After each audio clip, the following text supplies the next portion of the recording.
Welcome to Campfire Stories with Outdoor Lore. We've got a doozy.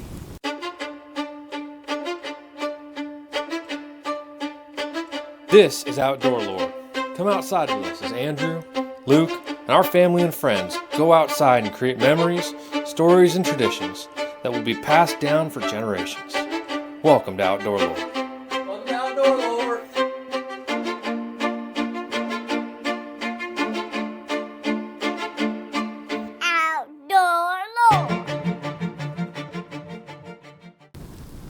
Alright, this is a story with 3 stories inside of it. Price of 1. So to set the scene here, it's Luke and I, and Luke's friend Brett. Luke and I are going from Virginia out to Missouri to public land hunt whitetail bucks. We drive out Thursday, we're going to scout Friday, we're going to hunt Saturday, Sunday, Monday through the rest of the week if need be to try to get some deer down. So Friday, we're out scouting, and we are about 150 miles southwest of St. Louis, Missouri. We're in the foothills of the Ozark Mountains. It's really actually rather similar to Virginia in terms of how north and south it is. And the mountains there, they're very similar to the Appalachian Mountains, which we're much more familiar with, but they're a bit smaller. So where there's a 900-foot peak there would be probably a 3,000-foot peak here. So they're about as steep, but much less severe in terms of how much elevation up and down you can go. So we go to Little Indian Creek. It's the conservation area that this story takes place on. We try to not tell where we're hunting when we're out on public land, but for this story, I'm going to tell you where we're at so that you can make your own decision on whether you want to go there or not. So Friday, we're out scouting. We've scouted a couple of different locations already, but we get to Little Indian Creek. This is sort of just setting the stage for what this story is. And we're going up this ridge, we're going up to the top of this 900-foot peak, which is, once you walk down from where you park, it's up and to the left. And it's real warm. It's probably 80 degrees this day, and it's been dry, so the leaves are crunchy, and we're making a racket going up. And we're just looking for deer, nothing crazy. We've seen some really good deer sign, we've bumped a couple of deer. We're feeling confident. We're like, all right, we're going to figure this out. So we're going up this ridge, and this is sort of just like it was a throwaway thing in the moment. But in hindsight, I take a little bit of credence to it. I don't know what it meant. But there is a cemetery on this plot of land. We didn't go and see it, but it's about a 5,000 acre piece of property. It's real big, so we only really scratched the surface of all that it had to hold.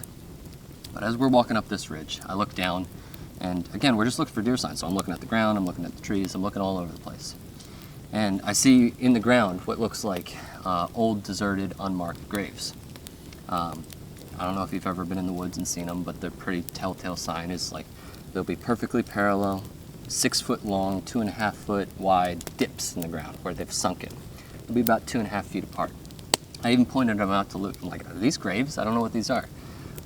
Graves in the woods or anywhere have a specific direction they're supposed to point, typically.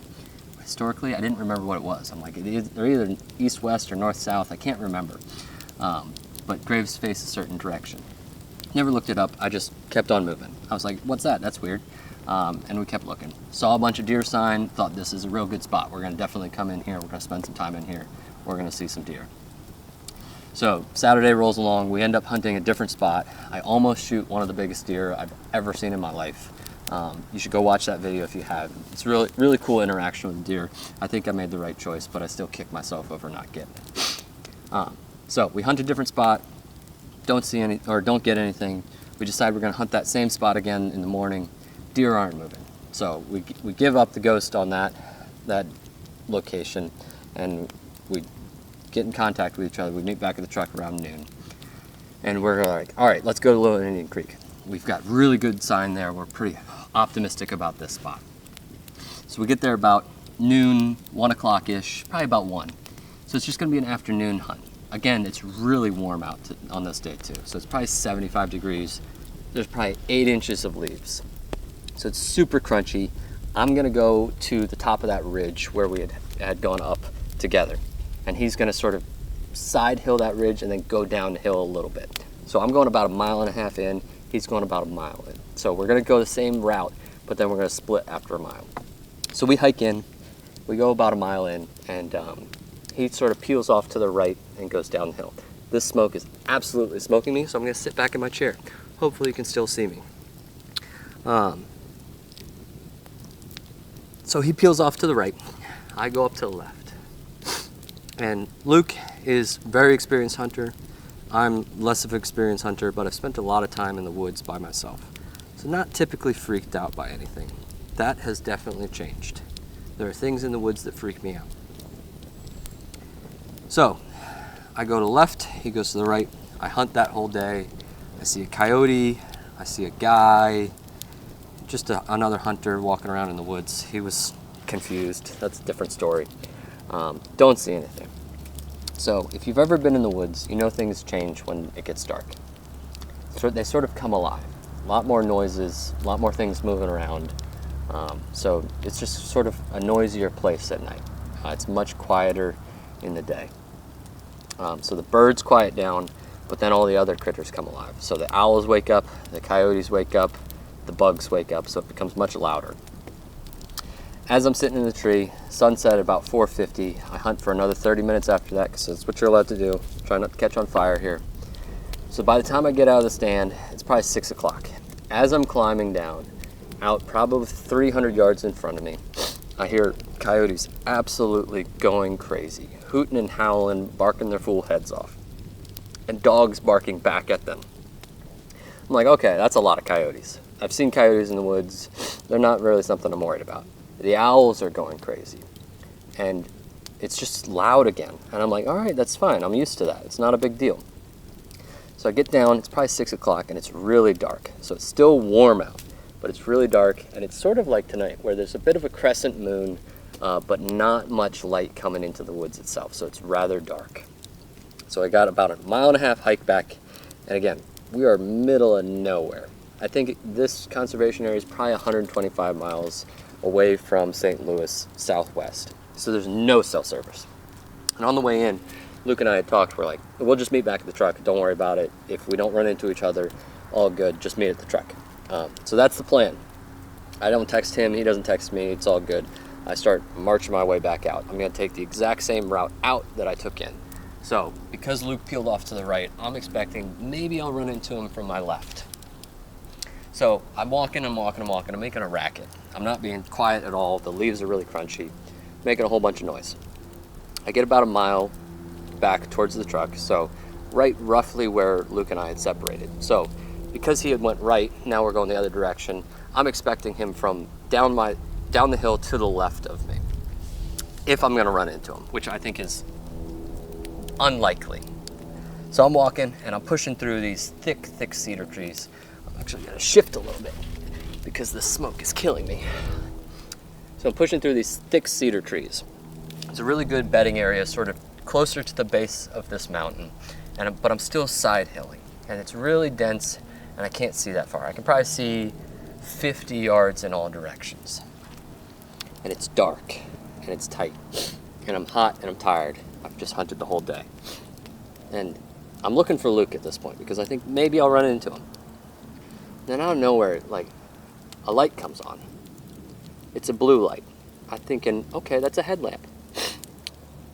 But it's not in the right spot. It's to my right, and up the hill. Luke wouldn't be there. He's good in the woods. He wouldn't have gotten that turned around. And something's watching me. I can feel it looking at me. And I say, Luke?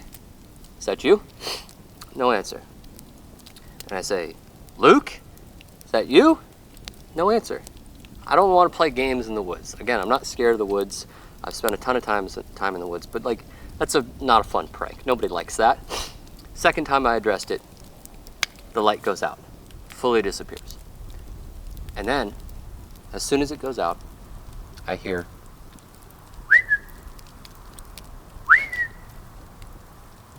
don't like that at all. So this was about 40 yards away from me. It was moving around 4, 5, 6 feet off the ground. Looked like a headlamp, a bluish round light, moving and clearly looking at me. Okay, don't like that. I pushed forward, so it was probably 40 yards away from me. I pushed past it. It was off to my right slightly. I walked probably 50, 60 yards. And out of nowhere, a green light comes on. Roughly the same height off the ground, moving, a single light. I say, Luke, is that you? I don't want to play games right now. The light goes out. Again. It whistles at me. Now, I don't know what is going on. This light moved from behind me to in front of me again with no noise. Clearly something looking at me. Clearly something reacting to me. Clearly something whistling at me. I'm fully freaked out. Luke doesn't whistle in the woods. I don't whistle in the woods. We owl hoot to each other. I push past this one. It was probably 20 yards, again, up the hill and to my right, much closer. Couldn't see anything behind it. My eyes are watering from the smoke and telling this story. I push past it. I go through a creek bottom, up the creek bottom on the other side, and I hear Luke's owl hoot 200 yards away from me. I owl hoot back at him. I'm like, okay, that wasn't Luke. I don't know what the heck is going on now. So I keep pushing, I keep pushing, I keep pushing. I'm freaked out. I get to Luke. I'm telling him this story. I'm like, okay, I'm going to survive. Luke's here. Good. This is friendly face after seeing something. And I'm telling him this story. Again, there's no cell service. I'm telling him this story. I had been in no contact with him. And he stops me middle of the way. He goes, Andrew, I texted you. I was like, okay, I didn't get it. I don't have any service. He pulls up his phone. And this is someone who spent probably 5 times the amount of time in the woods in the dark alone than I have. And he goes, Andrew, read my text. And I grab his phone and I read it. And he had texted me, Andrew, this place is creepy, is what he had said. He had been walking along beside me, probably, 500 yards away from me, sort of in parallel along the path, with a sense of just evil and darkness around him. I'm like, okay, that's creepy. That's really weird. His spiritual discernment had felt darkness. We get back to the truck. There's no cars in the parking lot. There's no nothing. We were the only ones in the woods. We get back to the truck and we're talking. We're like, should we keep hunting here? That we know there's good deer out here. We say, nope, not worth it. We're gonna skip town. So we leave. Fast forward through the rest of the hunt. Up in the morning, way before sunup, out in the woods, way after sundown. Nothing weird, nothing creepy, all good. We get to the end of the hunt and we meet up with Luke's friend. And we're telling him this story. And once again, I get about halfway through the story, and his friend Brett stops me. He goes, stop, Andrew. I was like showing him on Onyx where we were, about what we had seen, what we'd felt. And he stops me, he goes, Andrew, last year I was hunting there. And he's like, you were hunting right here, right? And I was like, yeah, right there. We were walking out. He stops me, he goes, I was hunting by myself there. And he was walking up the same path that Luke had been walking on. And his headlamp was in a floodlight. So it's real broad, real wide. And out of nowhere, his headlamp goes from broad, wide, and shrinks, and whoosh, down to like a 6-inch beam of light. Full darkness all around him, that sense of evil and dread that Luke had. And he's frozen. He doesn't know what's going on. He's stuck for like 30 seconds. And he bears up his shoulders. And he says, Christ is Lord. I know where I'm going if I die. And he walks forward. Once again, gets back to the truck. No other cars in the parking lot. No other trucks in the parking lot. No other hunters in the woods. All of this happened within about a 500-yard radius of each other, where I saw some lights that whistled at me, that were looking at me. Luke felt evil and darkness all around him. Brett had his headlamp messed with in the same darkness and evil. It was something clearly watching me. I could feel it looking at me. It was not a headlamp. It moved. It didn't cast like a beam of light, like a headlamp.